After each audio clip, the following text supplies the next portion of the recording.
ಪಾಕಿಸ್ತಾನ ಬಿಕಾರಿಸ್ತಾನ ಆಗಿ ಹೋಗ್ತಾ ಇದೆ. ನಿಮ್ಗೆಲ್ಲ ಗೊತ್ತೇ ಇದೆ ಇಮ್ರಾನ್ ಖಾನ್ ಅವರ ಬಗ್ಗೆ. ಪಾಕಿಸ್ತಾನವನ್ನ ಹಂಗ್ ಮಾಡಿಬಿಡ್ಬೇಕು, ಜಗತ್ತಿನಲ್ಲಿ ದೊಡ್ಡ ರಾಷ್ಟ್ರವನ್ನಾಗಿ ಮಾಡಬೇಕು ಆರ್ಥಿಕತೆಯಲ್ಲಿ. ಇಮ್ರಾನ್ ಖಾನ್ ಮಾಜಿ ಪ್ರಧಾನಿ ಇವತ್ತು ಜೈಲಲ್ಲಿ ಸಾಯುವಂತ ಪರಿಸ್ಥಿತಿ ಇದೆ. ನಮಸ್ಕಾರ ವೀಕ್ಷಕರೇ, ನೀವು ನೋಡ್ತಾ ಇದ್ದೀರಾ ಗ್ಯಾರಂಟಿ ನ್ಯೂಸ್. ನಾನು ರಾಮ್ ಬಡ್ಗೇರ್. ಪಕ್ಕದ ರಾಷ್ಟ್ರ ಪಾಕಿಸ್ತಾನದ ಸುದ್ದಿ ಇದು. ಪಾಕಿಸ್ತಾನ ಅಂದ ತಕ್ಷಣ ಎಲ್ರಿಗೂ ಕೂಡ ಒಂದು ಇಂಟ್ರೆಸ್ಟ್ ಇರುತ್ತೆ. ಅದರಲ್ಲೂ ನಾವು ಭಾರತೀಯರಾಗಿ ಪಾಕಿಸ್ತಾನದಲ್ಲಿ ಏನು ನಡೀತಾ ಇದೆ, ರಾಜಕೀಯ ಹೆಂಗಿದೆ, ಕ್ರಿಕೆಟ್ ಹೆಂಗೆ ನಡೀತಾ ಇದೆ, ಭಾಳ ಪ್ರಮುಖವಾಗಿ ಕ್ರಿಕೆಟ್ ವಿಚಾರಕ್ಕೆ ಸಂಬಂಧಪಟ್ಟಂತೆ ಸಿಕ್ಕಾಪಟ್ಟೆ ಚರ್ಚೆಗಳಾಗ್ತವೆ. ಇಂಡಿಯಾ ಪಾಕಿಸ್ತಾನ ಮ್ಯಾಚ್ ಶುರುವಾದರೆ ಕೆಲಸಕ್ಕೆ ರಜೆ ಹಾಕಿ ಆದರೂ ಮ್ಯಾಚ್ ನೋಡೋದು ಕೂರ್ತೀವಿ, ಅಷ್ಟು ಇಂಟ್ರೆಸ್ಟಿಂಗು. ಇದರ ಜೊತೆಗೆ ರಾಜಕಾರಣವು ಕೂಡ ಅಷ್ಟೇ. ಪಾಕಿಸ್ತಾನ ಬಿಕಾರಿಸ್ತಾನ ಆಗಿ ಹೋಗ್ತಾ ಇದೆ. ಅಂದರೆ ಎಲ್ಲವನ್ನು ಮಾರ್ಕೊಂಡು ತಿನ್ನೋದಕ್ಕೂ ಊಟ ಇಲ್ಲದೆ ಅಲೆದಾಡುವಂಥ ಪರಿಸ್ಥಿತಿ ನಿರ್ಮಾಣ ಆಗಿ ಹೋಗಿದೆ ಪಾಕಿಸ್ತಾನದಲ್ಲಿ. ಇದೆಲ್ಲದರ ನಡುವೆ ಪಾಕಿಸ್ತಾನವನ್ನು ಹೇಗಾದರೂ ಮಾಡಿ ನಾವು ಉದ್ಧಾರ ಮಾಡಬೇಕು, ಅಭಿವೃದ್ಧಿ ಮಾಡಬೇಕು, ಆರ್ಥಿಕತೆಯಲ್ಲಿ ಸ್ವಲ್ಪನಾದರೂ ನಾವು ಮೇಲೆತ್ತಬೇಕು ಅನ್ನೋ ನಿಟ್ಟಿನಲ್ಲಿ ಯೋಚನೆ ಮಾಡಿ ರಾಜಕೀಯಕ್ಕೆ ಬಂದು ಪ್ರಧಾನಮಂತ್ರಿಗಳಾಗಿರ್ತಾರಲ್ಲ ಅಂಥವರನ್ನು ತುಳಿದು ಅಟ್ಟಹಾಸ ಮೆರೆಯೋದಕ್ಕೆ ಅಂತಲೇ ಒಂದು ಗುಂಪಿದೆ ಪಾಕಿಸ್ತಾನದಲ್ಲಿ. ನಿಮಗೆಲ್ಲ ಗೊತ್ತೇ ಇದೆ ಇಮ್ರಾನ್ ಖಾನ್ ಅವರ ಬಗ್ಗೆ. ಪಾಕಿಸ್ತಾನದಲ್ಲಿ ಕ್ರಿಕೆಟ್ ಇದ್ದೇ ಇದೆ. ಆದರೆ ಕ್ರಿಕೆಟ್ನ ಸ್ಟಾರ್ಸ್ ಅಂತ ಹೇಳಿ ಕೆಲವು ಜನ ಇದ್ದಾರೆ. ನಮ್ಮ ದೇಶದಲ್ಲಿ ನಾವು ಸಚಿನ್ ಅವರನ್ನು ಕ್ರಿಕೆಟ್ನ ದೇವರು ಅಂತ ಕರಿತೀವಿ, ಯಾವ ರೀತಿಯಾಗಿ ಆರಾಧಿಸ್ತೀವಿ ಅನ್ನೋದು ನಿಮಗೆಲ್ಲ ಗೊತ್ತಿರುವಂಥ ವಿಚಾರ. ಮಹೇಂದ್ರ ಸಿಂಗ್ ಧೋನಿ ಅವರನ್ನು ನಾವು ಯಾವ ರೀತಿಯಾಗಿ ಗೌರವಿಸ್ತೀವಿ, ವಿರಾಟ್ ಕೊಹ್ಲಿ ಅವರನ್ನು ಯಾವ ರೀತಿಯಾಗಿ ಗೌರವಿಸ್ತೀವಿ, ಕಪಿಲ್ ದೇವ್ ಅವರನ್ನು ಯಾವ ರೀತಿಯಾಗಿ ಗೌರವಿಸ್ತೀವಿ, ಹೀಗೆ ಹೇಳ್ತಾ ಹೋದರೆ ಒಂದು ಲಿಸ್ಟೇ ಇದೆ. ಆದರೆ ಪಾಕಿಸ್ತಾನದಲ್ಲಿ ಕೆಲವು ಜನರನ್ನ ಮಾತ್ರ ಸ್ಟಾರ್ಸ್ ಅಂತ ಗುರುತಿಸ್ತಾರೆ ಮತ್ತು ಗೌರವ ಕೊಡ್ತಾರೆ. ಆ ಸಾಲಿನಲ್ಲಿ ಮೊದಲ ಪಂಕ್ತಿಯಲ್ಲಿ ನಿಲ್ಲೋದೇ ಇಮ್ರಾನ್ ಖಾನ್.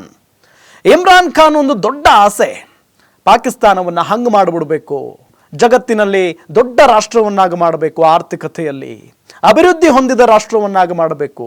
ಇದು ಇಮ್ರಾನ್ ಖಾನ್ ಅವರಿಗೆ ಇದ್ದಂಥ ಒಂದು ಕನಸು. ಆದರೆ ಇಮ್ರಾನ್ ಖಾನ್ ಮಾಜಿ ಪ್ರಧಾನಿ ಇವತ್ತು ಜೈಲಲ್ಲಿ ಸಾಯುವಂಥ ಪರಿಸ್ಥಿತಿ ಇದೆ. ನಮಗೂ ಇಮ್ರಾನ್ ಖಾನ್ಗೂ ಏನೂ ಸಂಬಂಧ ಇಲ್ಲ, ಪಾಪ ಅಂತ ಹೇಳೋಕ್ಕೂ ಏನಾಗಲ್ಲ. ಅವರೇನು ಪಾಕಿಸ್ತಾನದವರು, ನಾವು ಭಾರತದವರು, ನಮಗೂ ಅವ್ರಿಗೂ ಏನೂ ಇಲ್ಲ. ಆದರೆ ಪಾಕಿಸ್ತಾನನ ಉದ್ಧಾರ ಮಾಡ್ತೀನಂತ ಹೋಗಿ ಪಾಪ ಸಿಕ್ಕಾಕೊಂಡಿದ್ದಾರಲ್ಲ, ಅದು ಭಾಳ ಬೇಸರದ ಸಂಗತಿ. ರಾಜಕೀಯಕ್ಕೆ ಬರೋದಕ್ಕಿಂತ ಮೊದಲು ಪಾಕಿಸ್ತಾನದ ಎಲ್ಲರ ಡಾರ್ಲಿಂಗ್ ಆಗಿದ್ದಂಥ ಈ ವ್ಯಕ್ತಿ ಇಮ್ರಾನ್ ಖಾನ್ ಇವತ್ತು ಒಳಗಡೆ ಕೊಳೆಯುವಂಥ ಪರಿಸ್ಥಿತಿ ರೀ. Just imagine. ಸ್ಟಾರ್ ಕ್ರಿಕೆಟರ್ಸ್ ಕೆಲವರು ಇದ್ದಾರೆ. ನಾನು ಈಗಾಗಲೇ ಹೇಳಿದ ಹಾಗೆ ಪಾಕಿಸ್ತಾನದಲ್ಲಿ ಅಂತಹ ಸ್ಟಾರ್ ಆಟಗಾರರ ಇಮ್ರಾನ್ ಖಾನ್ ಪಾಕಿಸ್ತಾನ ಕ್ರಿಕೆಟ್ ಜಗತ್ತಿನ ದಿಗ್ಗಜ. ಅಂತಹ ಇಮ್ರಾನ್ ಖಾನ್ಗೆ ಪಾಕಿಸ್ತಾನದ ಆರ್ಥಿಕ ಸ್ಥಿತಿಯನ್ನು ಚೇಂಜ್ ಮಾಡಬೇಕು ಅನ್ನೋ ಕನಸು ಉಟ್ಕೊಳ್ಳುತ್ತೆ. ಏನಪ್ಪ ನಮ್ಮ ದೇಶ ಹಿಂಗಾಗ್ಬಿಡ್ತಾ ಇದೆ, ಇಂಥವ್ರ ಕೈಯಲ್ಲಿ ಸಿಕ್ಕು ನಮ್ಮ ಪಾಕಿಸ್ತಾನದ ಆರ್ಥಿಕತೆಯನ್ನು ನಾವು ಚೆನ್ನಾಗಿ ನೋಡ್ಕೋಬೇಕು ಅಥವಾ ಆರ್ಥಿಕ ಸ್ಥಿತಿಯನ್ನು ಚೇಂಜ್ ಮಾಡಬೇಕು ಅನ್ನೋ ಕನಸು ಹುಟ್ಕೊಳ್ತು. ಭಯೋತ್ಪಾದನೆ, ಮೂಲಭೂತವಾದಿಗಳ ಹುಚ್ಚಾಟ, ಬಡತನ, ಶಿಕ್ಷಣ ಇಲ್ಲ, ಉದ್ಯೋಗ ಇಲ್ಲ, ಜೀವನಕ್ಕೊಂದು ಗುರಿ ಇಲ್ಲದಂತೆ ಬದುಕ್ತಾ ಇರುವಂಥ ಜನರಿಗೆ ನಾನು ಧೈರ್ಯ ಆಗಬೇಕು ಅನ್ನೋದು ಇವರಿಗೆ ಬರುತ್ತೆ. ಆದರೆ ಅಲ್ಲಾಗಿದ್ದೇ ಬೇರೆ. ನೋಡಿ, ಪಾಕಿಸ್ತಾನವನ್ನು ನಾನು ಚೇಂಜ್ ಮಾಡಿಬಿಡ್ತೀನಿ ಅಂತ ಹೊರಟ ಇಮ್ರಾನ್ ಖಾನ್ ಪಾಕಿಸ್ತಾನದ ಪ್ರಧಾನಮಂತ್ರಿನೂ ಆಗ್ತಾರೆ. ಜೈಲು ಸೇರಿದ್ದು ಆಗಿದೆ. ನೋಡಿ, ಪ್ರಧಾನಮಂತ್ರಿ ಆಗಿ ಜೈಲನ್ನೂ ಕೂಡ ಸೇರಿಬಿಟ್ರು. ಒಬ್ಬ ಅದ್ಭುತವಾದಂಥ ಕ್ರಿಕೆಟರ್ ರೀ ಆ ಕಾಲದಲ್ಲಿ. ಏನು ಬೇಕೋ ಅದಿತ್ತು ಅವರಿಗೆ. ಆದರೆ ನಾನು ಚೆನ್ನಾಗಿದ್ರೆ ಸಾಲಲ್ಲ, ನನ್ನ ದೇಶನೂ ಚೆನ್ನಾಗಿರಬೇಕು ಅಂತ ಯೋಚನೆ ಮಾಡಿರುವಂಥ ಈ ವ್ಯಕ್ತಿ ಇವತ್ತು ಜೈಲು ಪಾಲಾಗಿದ್ದಾರೆ. ಪ್ರಧಾನಮಂತ್ರಿ ಹುದ್ದೆನೂ ಅಲಂಕರಿಸಿದ್ರು, ಅದಾದ ನಂತರ ಜೈಲು ಪಾಲಾಗಿದ್ದಾರೆ. ಇದಕ್ಕಿಂತ ಬೇಸರದ ಸಂಗತಿ ಇನ್ನೇನಿದೆ ನೋಡಿ. ಈಗ ಇನ್ನೊಂದು ಕೇಸಿನ ತೀರ್ಪು ಹೊರಬಂದಿದೆ ಇಮ್ರಾನ್ ಖಾನ್ ಅವರ ವಿರುದ್ಧ. ಅದರ ಪ್ರಕಾರ ಮತ್ತೆ 14 ವರ್ಷ ಜೈಲು ಶಿಕ್ಷೆಯನ್ನು ನೀಡಲಾಗಿದೆ ಇಮ್ರಾನ್ ಖಾನ್ ಅವರಿಗೆ. ಇಮ್ರಾನ್ ಖಾನ್ ಅಷ್ಟೇ ಅಲ್ಲ, ಪಾಕಿಸ್ತಾನ ಸರ್ಕಾರವನ್ನು, ರಾಜಕಾರಣಿಗಳನ್ನು ನಡುಬೀದಿಯಲ್ಲಿ ನಿಲ್ಲಿಸಿದ್ದಂಥ ಆತನ ಪತ್ನಿ ಬುಷ್ರಾ ಬೀಬಿಗೂ 7 ವರ್ಷ ಜೈಲು ಶಿಕ್ಷೆ ಆಗಿದೆ. ಇಮ್ರಾನ್ ಖಾನ್ ಮಾತ್ರ ಅಲ್ಲ, ಅವರ ಪತ್ನಿ ನೋಡಿ ಬುಷ್ರಾ ಬೀಬಿಗೂ ಕೂಡ 7 ವರ್ಷ ಜೈಲು ಶಿಕ್ಷೆ ಆಗಿದೆ. ಜೊತೆಗೆ ದಂಡನೂ ಕೂಡ ಹಾಕಲಾಗಿದೆ. ದಂಡ ಕಟ್ಟೋಕ್ಕಾಗಲಿಲ್ಲ ಅಂದರೆ ಮತ್ತೆ ಜೈಲು,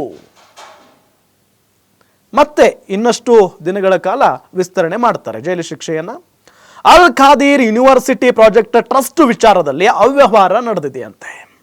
$190 ಬಿಲಿಯನ್ ಮೋಸ ಆಗಿದೆಯಂತೆ. ಇದು ಕೇಸು ನೋಡಿ. ಅಲ್ ಖಾದೀರ್ ಯೂನಿವರ್ಸಿಟಿ ಪ್ರಾಜೆಕ್ಟ್ ಟ್ರಸ್ಟ್ ವಿಚಾರದಲ್ಲಿ ಅವ್ಯವಹಾರ ನಡೆದಿದೆ. $190 ಬಿಲಿಯನ್ ಮೋಸ ಆಗಿದೆಯಂತೆ. ಇದು ಇಮ್ರಾನ್ ಖಾನ್ ಅವರ ವಿರುದ್ಧ ಇರುವಂಥ ಕೇಸು. ವಿಷಯ ಏನಂದರೆ, ಈ ಕೇಸಿಗೆ ಸಂಬಂಧಪಟ್ಟ ಇನ್ನುಳಿದ ಆರೋಪಿಗಳನ್ನು ಅರೆಸ್ಟ್ ಮಾಡೋಕ್ಕಾಗಿಲ್ಲ. ಈ ಕೇಸ್ಗೆ ಸಂಬಂಧಪಟ್ಟಂಥ ಇನ್ನುಳಿದಂಥ ಆರೋಪಿಗಳನ್ನು ಇದುವರೆಗೂ ಅರೆಸ್ಟ್ ಮಾಡೋಕ್ಕಾಗಿಲ್ಲ, ವಿಚಾರಣೆಯೂ ಕೂಡ ನಡೆಸಿಲ್ಲ. ಆದರೆ ಇಮ್ರಾನ್ ಖಾನ್ ಮತ್ತು ಆತನ ಪತ್ನಿ ಬುಷ್ರಾ ಬೀಬಿಗೆ ಜೈಲು ಫಿಕ್ಸ್ ಆಗಿದೆ. ಈಗಾಗಲೇ ತೋಷ್ಖಾನ್ ಕೇಸು, ಈ ಟ್ರಸ್ಟ್ ಹಗರಣ ಜೊತೆಗೆ ಇನ್ನೂ ಹಲವು ಕೇಸ್ಗಳು ಕೂಡ ಇದ್ದಾವೆ ಅವರ ವಿರುದ್ಧ. ಸದ್ಯಕ್ಕೆ ಆಗ್ತಿರೋ ಬೆಳವಣಿಗೆ ನೋಡ್ತಾ ಇದ್ರೆ ಪಾಕಿಸ್ತಾನದ ಜನ ಇಮ್ರಾನ್ ಖಾನ್ನ ಜೀವಂತವಾಗಿ ಹೊರಗೆ ನೋಡೋದು ಡೌಟು ಅಂತಲೇ ಹೇಳಲಾಗ್ತಾ ಇದೆ. ಪಾಕಿಸ್ತಾನ ಅನ್ನೋ ದೇಶ ಸೃಷ್ಟಿಯಾದ ದಿನದಿಂದ ಅಲ್ಲಿನ ಜನರ ಬದುಕು ಒಂಥರ ಬದಲಾಗೇ ಇಲ್ಲ ಮತ್ತು ಆತಂಕದಲ್ಲೇ ಇರ್ತಾರೆ. ಪ್ರತಿದಿನ ಎಲ್ಲಿ ಬಾಂಬ್ ಬಿದ್ದುಬಿಡುತ್ತೋ, ಎಲ್ಲಿ ನಮ್ಮನೆ ಮೇಲೆ ಬಾಂಬ್ ಬಿದ್ದುಬಿಡುತ್ತೋ, ಭಯೋತ್ಪಾದಕರು ಬಂದು ಬಿಡ್ತಾರೋ, ಸುಟ್ಟು ಬಿಡ್ತಾರೋ ನಮ್ಮನ್ನು ಅನ್ನೋ ಭಯದಲ್ಲೇ ಜೀವನ ಮಾಡ್ತಾ ಇರ್ತಾರೆ ಪ್ರತಿದಿನ ಪಾಕಿಸ್ತಾನದ ಜನ. ಭಯೋತ್ಪಾದನೆ ಬದಲಾಗಿಲ್ಲ, ಇದುವರೆಗೂ ಬಡತನ ಬದಲಾಗಿಲ್ಲ. ಆದರೆ ಪಾಕಿಸ್ತಾನವನ್ನು ಅಭಿವೃದ್ಧಿ ಮಾಡ್ತೀನಿ ಅನ್ನೋ ಕನಸು ಹೊತ್ಕೊಂಡು ಹೋದ ನಾಯಕರು ಯಾರೂ ಕೂಡ ಇವತ್ತಿನವರೆಗೂ ಉದ್ಧಾರ ಆಗಿಲ್ಲ. ಇಷ್ಟು ವರ್ಷಗಳ ಕಾಲ ಕಷ್ಟಪಟ್ಟು ಗಳಿಸಿದ ಹಣ, ಸಂಪತ್ತು, ಆಸ್ತಿ ಎಲ್ಲವನ್ನೂ ಕೂಡ ಕಳ್ಕೊಳ್ತಾರೆ.